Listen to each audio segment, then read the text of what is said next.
দীঘা থেকে কেঁকড়া এনে নেব একটু কষে মশলা দিয়ে ভালো করে রাঁধবো রসে বসে। সামুদ্রিক কাঁকড়া, অনেকে ফুল কাঁকড়াও বলে। আজ বানাবো দীঘা থেকে আনা কাঁকড়া, দীঘা স্টাইল কাঁকড়ার রান্না। প্রথমে কাঁকড়াগুলো বেছে ধুয়ে নেব। আমি দাঁড়গুলো বাদ দিয়েছি, আপনারা চাইলে নিতে পারেন। এবার কাঁকড়াগুলোতে নুন হলুদ মাখিয়ে নেব। আঁচ জ্বালিয়ে কড়াই বসিয়ে তেল দিয়ে কাঁকড়াগুলো ভেজে নেব।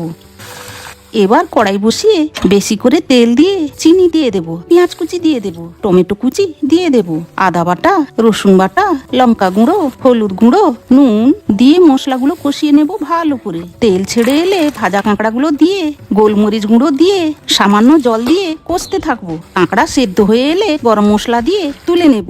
দীঘা স্টাইল কাঁকড়া, এই কাঁকড়ার এত সুস্বাদু যে খালি মুখে নিমেষেই শেষ করে দেওয়া যায়। আর ভাতের সাথে তো অসাধারণ স্বাদ হয়। দারুণ।